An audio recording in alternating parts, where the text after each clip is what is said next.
You're listening to The Observing Eye. Pirate radio for the mind. Coming at you fresh from the computer hell cabin.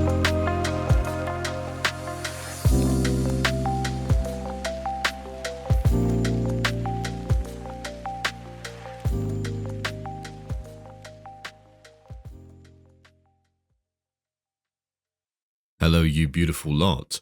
It's Sunday, the 19th of January, 2025, and you're listening to episode 97 of The Observing Eye, coming at you live from the computer hell cabin. Every week we get psychological, philosophical, and all manner of introspective. I'm David, and this week we'll be getting down into the weeds with Omnism, the belief that all religions are valid and have value. Here's the thing they never tell you about religion. It's like a flea market.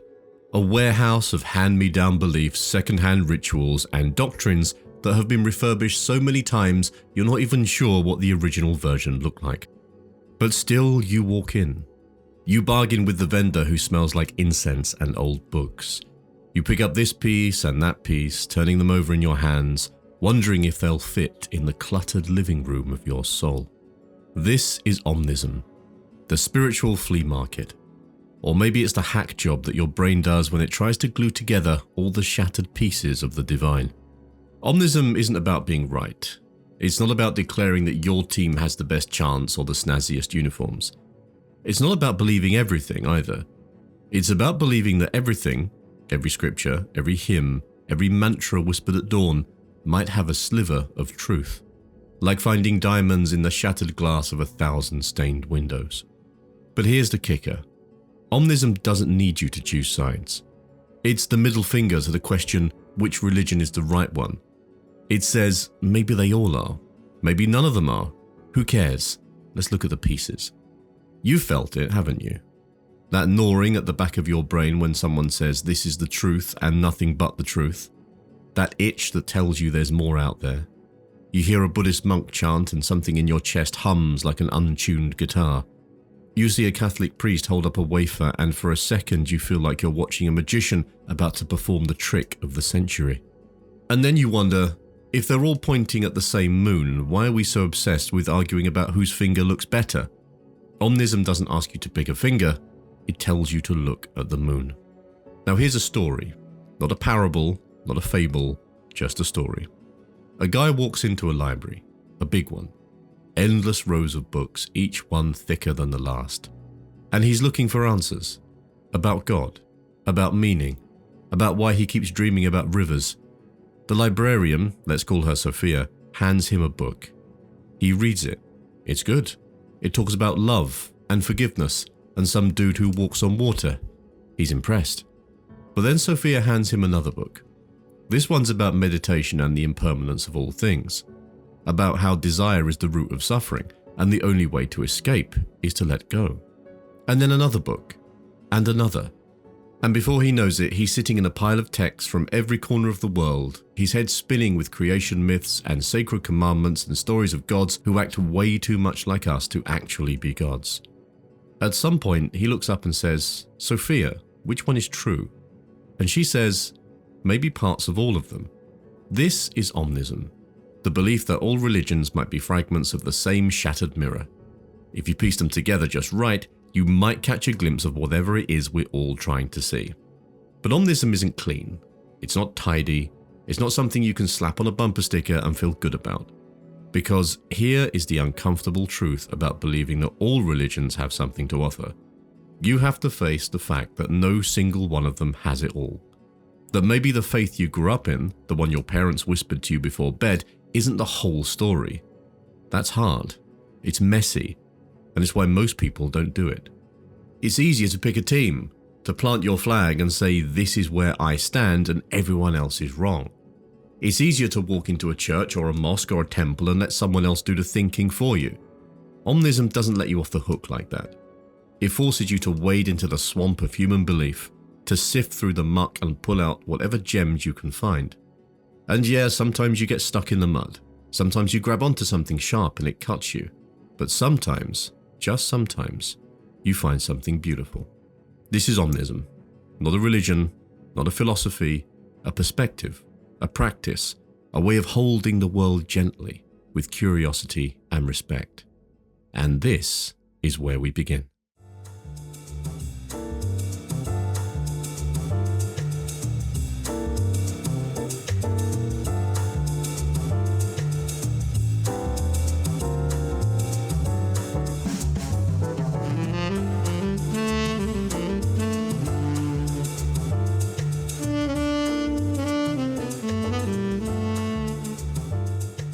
Omnism isn't something you choose. It's something you realize, usually after everything else falls apart.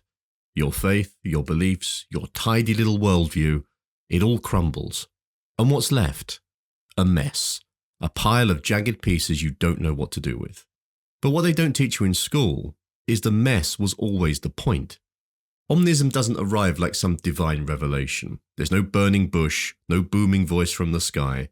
Omnism is that whisper in the back of your skull that says, maybe there's more.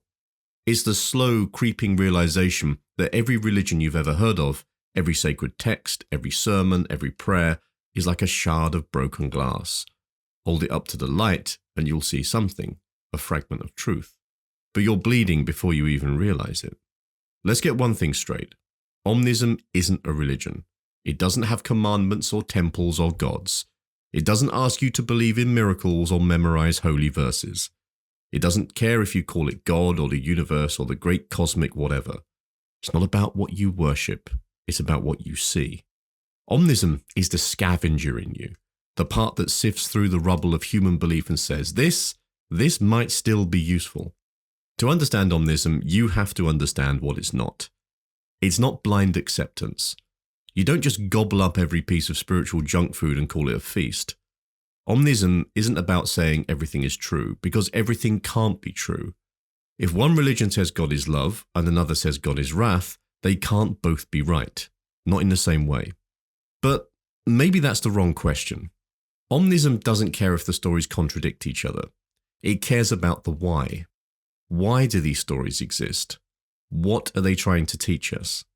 Forget the literal truth for a second. Focus on the metaphor, the moral, the reflection of our messy, imperfect humanity. A flood that wipes out the world. A savior who dies and rises again. A wheel of karma spinning endlessly. These are mirrors, not maps. They don't tell you where to go, they show you who you are. Now here's a part that people who talk about Omnism won't necessarily tell you, and that's that Omnism isn't safe. Religion, real religion, offers you certainty, rules to follow, answers to the big questions. Omnism tears that safety net to shreds. It says, no one has all the answers, not your priest, not your guru, not your sacred text. Omnism is standing in the middle of 1,000 conflicting voices, trying to make sense of the noise. It's picking up the whispers of truth, even when they come from places you never expected. The problem with Omnism is that it doesn't give you a script. There's no guidebook, no step-by-step program. It's just you, wandering through the spiritual flea market trying to figure out what to take home and what to leave behind. Now here's another story for you. There's this guy, we'll call him James, who grows up in a strict evangelical household. Church every Sunday, Bible verses taped to the bathroom mirror, the kind of family where questions aren't encouraged, where doubt is the devil whispering in your ear. But James, bless him, can't stop asking questions. One day he stumbles across a book about Buddhism. It's nothing fancy, just a second-hand paperback with a cracked spine and dog-eared pages. But something about it grabs him. The idea that suffering isn't a punishment but a fact of life. That desire is the root of pain. That you can let it go. For the first time, James feels like he's breathing air instead of dogma. And then he finds Rumi, the Sufi poet who writes about love like it's the only thing holding the universe together. Then he finds the Tao Te Ching, a book that's less a set of rules and more a collection of riddles. The Tao that can be named is not the eternal Tao. What does that even mean? James doesn't know what he believes anymore, but for the first time, he's okay with that. This is Omnism, not knowing, not clinging, just looking, listening, learning. But Omnism isn't just about collecting spiritual souvenirs. It's a process, a practice. It's learning to hold contradictions without letting them tear you apart. For example, the Christian God says, I am the way, the truth, and the life.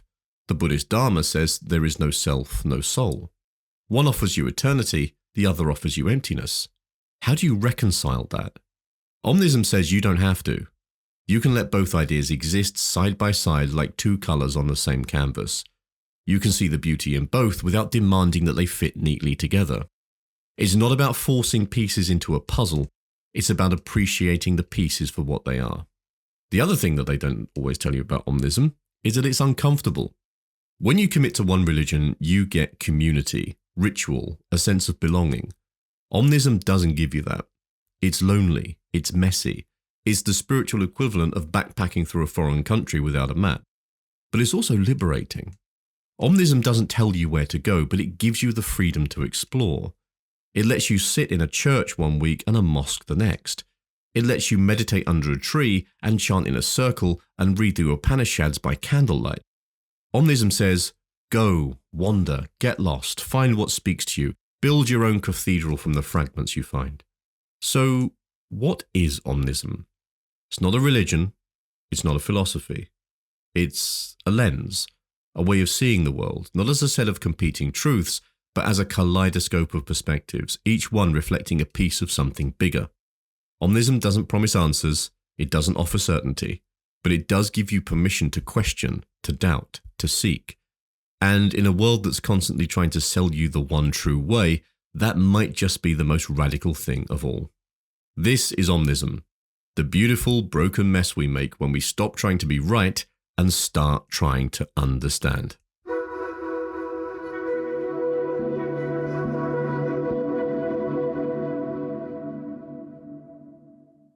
The problem with history is that it's a liar.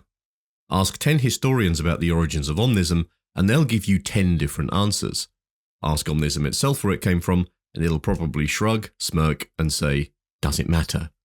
But let's start somewhere, because the truth, if there is such a thing, doesn't live in straight lines. It lives in the cracks, the gaps, the places where stories overlap and contradict each other. Omnism was never born.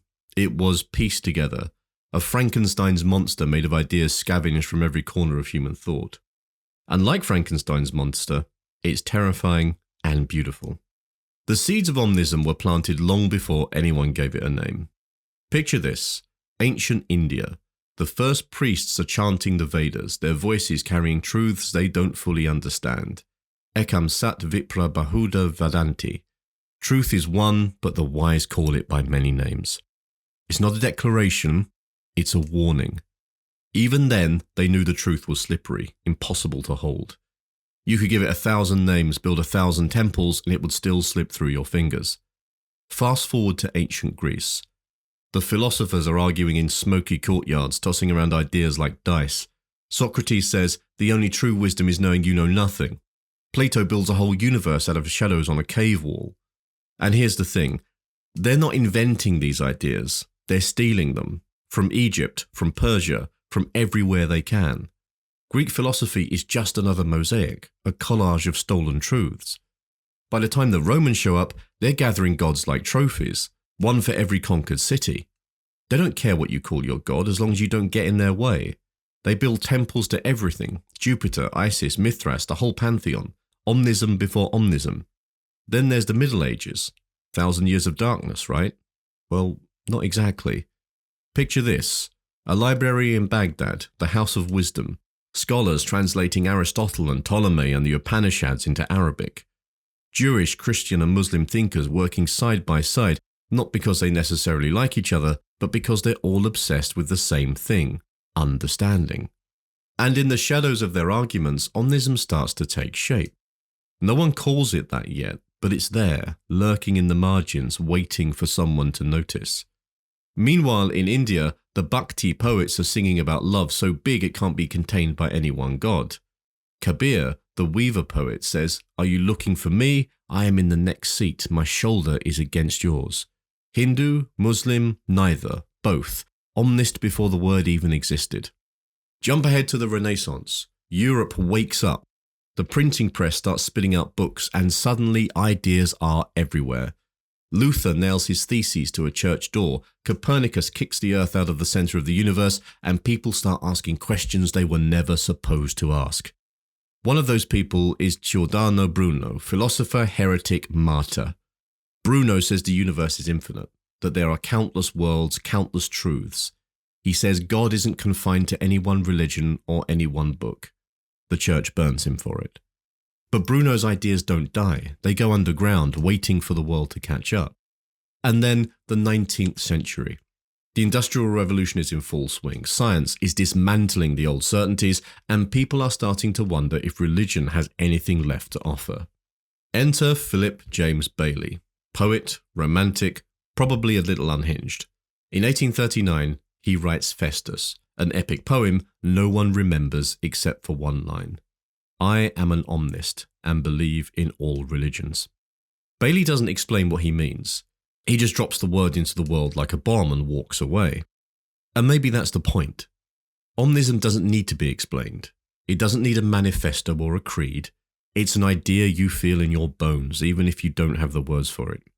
By the 20th century, the world is too big for any one religion to contain. Wars, revolutions, the internet, everything's connected, and everyone's asking the same questions. Swami Vivekananda stands up at the 1893 Parliament of the World's Religions and says, "We are all going to the same destination, just taking different paths."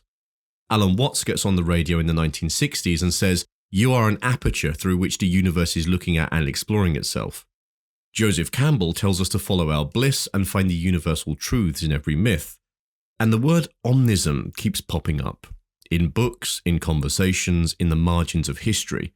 It's not a movement, it's not a religion, it's a whisper, a reminder. So where does that leave us? Omnism doesn't have a founder or a sacred text or a central doctrine. It doesn't belong to anyone, and that's the point. It's the thread that runs through all the stories we've ever told about God, the universe, and everything in between. Omnism is the realization that every religion is a question, and none of them have the final answer. It's not about finding truth, it's about chasing it, knowing you'll never catch it, but running anyway. And maybe that's the point. So that's the history of Omnism. Not a timeline, not a neat little package, just fragments, shards of glass, pieces of a puzzle no one will ever finish.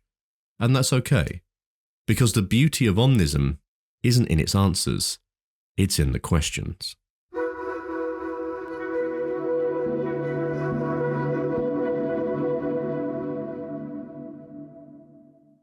The thing about theology, about all theologies, is that they're mirrors. Not clean, polished mirrors, funhouse mirrors, the kind that warp and twist and turn you into something you don't recognize. And here's the punchline. Every theology is a reflection of the same thing.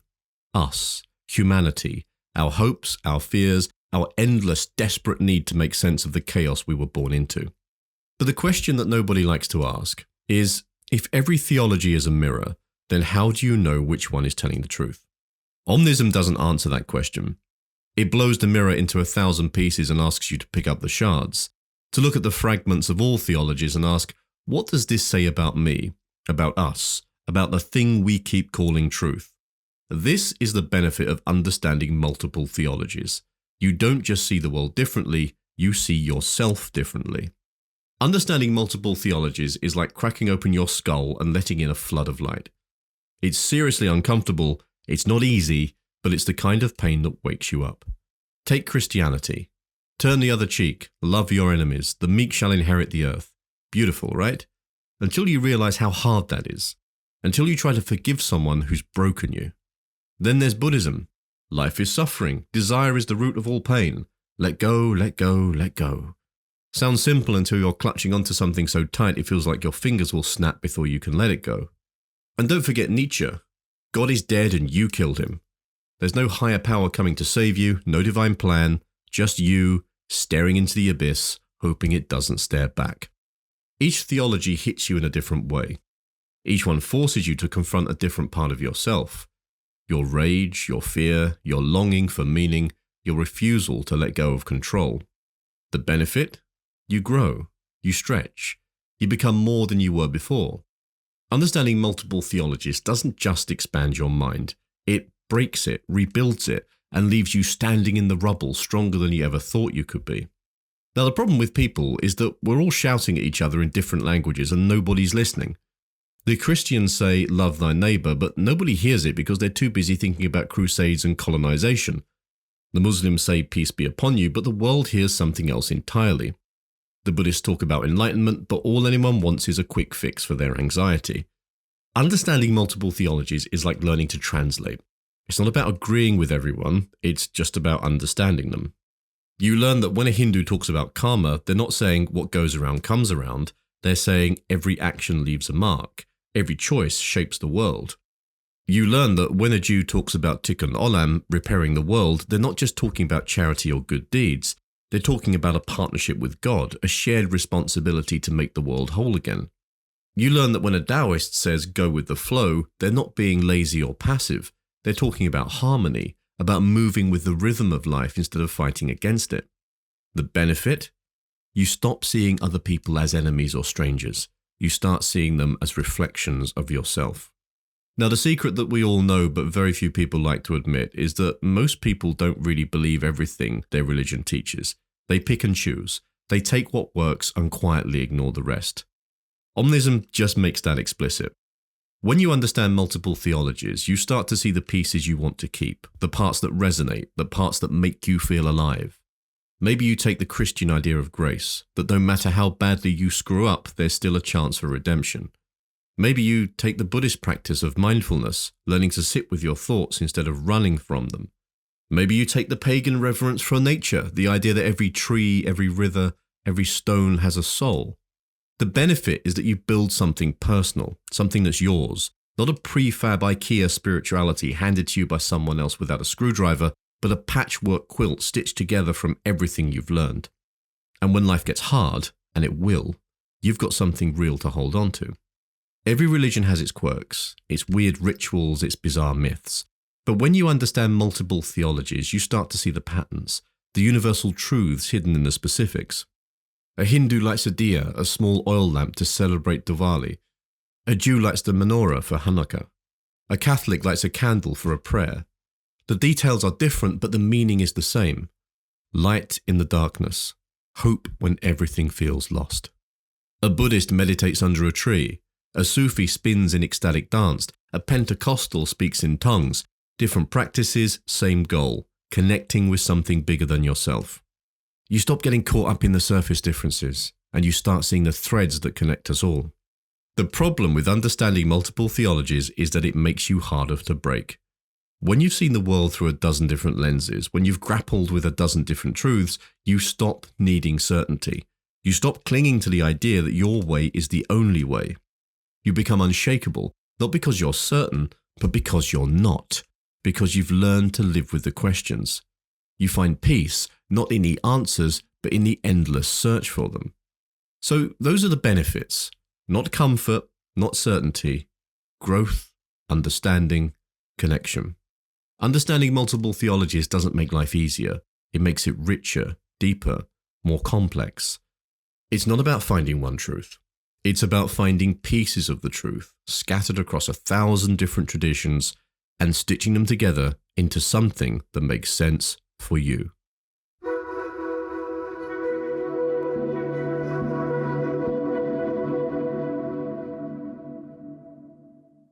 Religion, traditional religion, is clean. It gives you answers. It wraps life up in a shiny little bow and says, here, take this, just don't ask too many questions. Omnism doesn't do that. It hands you a broken compass and says, good luck, start walking. The spiritual impact of Omnism isn't about finding peace. It's about learning to live without it. It's about staring into the chaos, the contradictions, the terrifying vastness of it all and saying, yeah, I can work with this. Start here. Omnism doesn't follow rules. Omnism doesn't tell you to pray 5 times a day, face east, or memorize sacred verses. It doesn't care what you call God, or if you call God anything at all. Omnism is spiritual anarchy, and the first rule is that there are no rules. This is freedom, but it's also terrifying. Because if there are no rules, then there's no safety net, no guardrails, no one to catch you if you fall. Omnism is climbing the spiritual mountain without a harness, knowing every step could be your last. And yet, somehow, this is what makes it sacred. With no rules, no dogma, no one-size-fits-all answers, every choice you make becomes an act of creation. Every step you take is yours. Every truth you find is something you've earned, not something you've inherited. Omnism does something to your brain. It rewires it. When you stop looking for the sacred in one place, in one book, one ritual, one God, you start finding it everywhere. You see it in the flicker of a candle, a prayer to a God you don't believe in, a hymn sung off-key by someone who's trying their best. You see it in the way sunlight hits a tree at just the right angle, in the rhythm of your breath when you sit still for too long, in the spaces between words. Omnism doesn't give you sacredness. It makes you work for it. It makes you notice. And the paradox of Omnism is that it doesn't tell you what's sacred, it lets you decide. And in doing so, it forces you to take responsibility for your own spirituality. Religion tells you to hold on, to faith, to tradition, to the idea that everything happens for a reason. Omnism tells you to let go. Let go of the need to be right. Let go of the idea that truth is something you can own. Let go of the stories you've been told about who you are and why you're here. Letting go isn't easy. It's not pretty. It's clawing your way out of the cocoon and realizing your wings aren't strong enough to fly yet. It's standing on the edge of the void and saying, okay, I'm ready. But here's the catch. The moment you let go, you start to see things more clearly. The noise quiets. The contradictions don't seem so contradictory. You realize that the thing you've been searching for, God, truth, meaning, whatever, was never out there. It was inside you the whole time. Now here's a fun fact. Certainty is a drug. It feels good. It makes you feel safe. It numbs you to the chaos of the world. Certainty tells you that you don't have to think too hard, don't have to ask too many questions, because someone else has already figured it out for you. Omnism rips that away. It detoxes you from certainty. When you embrace Omnism, you realize that certainty is an illusion, that the answers you thought you had were just guesses someone made a long time ago. And that can be quite scary, but it's also liberating. Without certainty, you're free to explore, to question, to admit that you don't know. And in that not knowing, you find something deeper than certainty. You find wonder. The thing about mirrors is that they don't lie. They show you everything. The good, the bad, the ugly. Omnism is a mirror, and what it shows you is yourself. When you start exploring multiple theologies, you realize that every belief system, every sacred text, every ritual is just a reflection of the human condition, our hopes, our fears, our endless search for meaning. And when you see that, you start to see yourself in every tradition. You see your longing for connection in the Catholic communion, your desire for peace in Buddhist meditation, your struggle for justice in the Jewish concept of tikkun olam. Omnism forces you to confront the parts of yourself you've been hiding from. It's not always comfortable, but at least it's real. The truth about Omnism is that it's not a destination. It's not an answer, it's just a door. Omnism doesn't give you closure. It's not a neatly packaged birthday gift. It opens you up. Once you start seeing the world through the lens of Omnism, you can't unsee it. You can't go back to believing that your way is the only way. You can't go back to being certain. And that's the point. Omnism is the beginning of the end of everything you thought you knew about spirituality. And in that ending, you find a new beginning, a new way of seeing, a new way of being. So what's the spiritual impact of Omnism? It's messy. It's uncomfortable. It's not something you can explain in a sentence or a sermon. But it's also beautiful. It's freeing. It's the kind of spirituality that doesn't just change what you believe, it changes who you are. Omnism doesn't give you answers. It gives you questions. It doesn't give you safety. It gives you freedom. And in that freedom, you might just find the sacred. So if you're listening to this and wondering what's next, the answer is simple. Keep going. Keep searching. Keep walking through the door even if you don't know what's on the other side. Because that is where the magic happens.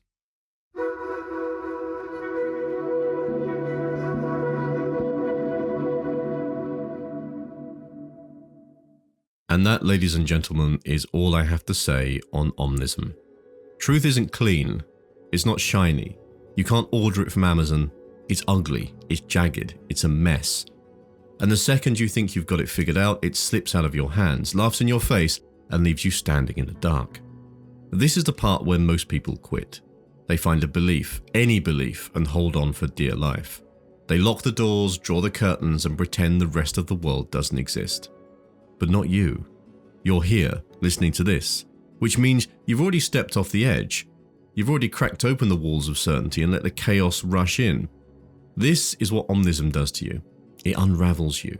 It takes everything you thought you knew and leaves it in pieces on the floor, and then it asks you to do the impossible. Build something new. Omnism isn't a conclusion, it's a beginning. If you are hoping for closure, for a neat little answer, then I'm sorry, but you are not going to get it here. Instead, I'm going to hand you a kaleidoscope and say, here, look through this, turn it slowly, see how the patterns shift and change? And you do. You look, you turn, and suddenly the world doesn't look the way it used to.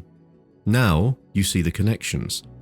That line from the Gospel of John, in the beginning was the Word, and the Word was with God, and the Word was God. It's not so different from the Hindu idea of Om, the primordial sound that created the universe. The Buddhist Four Noble Truths, they're just another way of saying what the Stoics already knew. Life is suffering, and the only way out is through.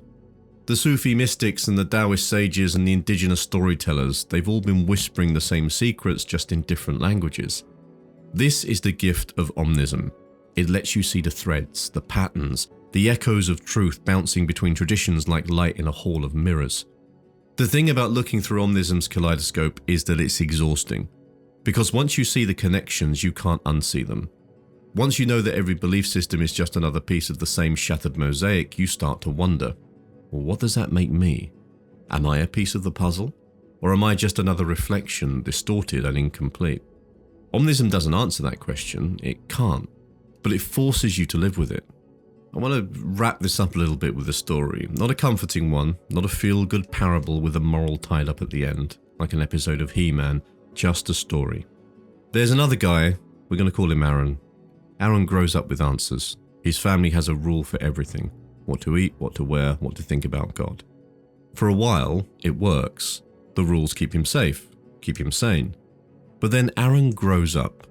He starts asking questions. Little ones at first. Why this? Why that? Then bigger ones. What if God isn't who we think he is? What if the stories we tell ourselves aren't true? The questions don't stop. They multiply, they fester. Until one day, Aaron looks at his life and realizes he's been living inside a cage made of answers that don't make sense anymore. So Aaron does the only thing he can do. He breaks the cage. And for a while, it's chaos. No rules, no answers, just Aaron, wandering through the wilderness of his own mind trying to make sense of the pieces. But the thing about chaos is it doesn't last forever. Eventually, Aaron starts picking up the pieces. A bit of this, a bit of that. He takes the parts that feel true, the parts that resonate, and builds something new. It's not perfect, it's not pretty, but it's his. And that's the closest thing to truth he's ever found. This is Omnism. Not a cage, not a map. A process, a practice. And maybe that's the point. Maybe the real spiritual impact of Omnism isn't about finding truth. It's about learning to live with the questions. It's not about finding peace. It's about learning to live without it. It's not about certainty. It's about curiosity, humility, and the willingness to admit that you don't know and maybe never will. Omnism doesn't give you closure. It doesn't give you comfort. But it does give you freedom. It gives you perspective. It gives you the ability to see the sacred in places you never thought to look. And maybe that's enough. So here's your challenge. Stop looking for answers and start asking better questions. Ask yourself what scares you. Ask yourself what you're holding on to and why. Ask yourself what you see when you look in the mirror. And then, when you're ready, step into the chaos. Thank you for spending your time with me today, you beautiful lot. Your presence and attention are always deeply appreciated, and I love you all. And if you enjoyed this episode, of course, please consider subscribing to the podcast, leaving us a review, or sharing it with others who might find it interesting. Your support helps us to continue to bring you this sort of content. As always, if anything in this episode has resonated with you in any way, then I would love to hear from you. You can share your stories on our website at theobservingeye.com or on social media. You can find us on YouTube at youtube.com/@theobservingeye and on TikTok, X, and Instagram with the handle @theobservingeye as well. And if you're feeling brave, you can also email me at david@theobservingeye.com. I answer all those emails myself, and I will get back to you as soon as I possibly can. Take care, everybody. Much love, and I'll catch you soon. You've been listening to The Observing Eye. Thanks for spending some time with me today. I hope it's been useful. And if you're interested in any more of my writing or work around psychology, philosophy, and general day-to-day living, please go and take a look at my Substack, which is theobservingeye.com. And that's I as in the letter, not I as in the gelatinous organ through which you see. Take care, everybody. Much love, and I'll catch you soon.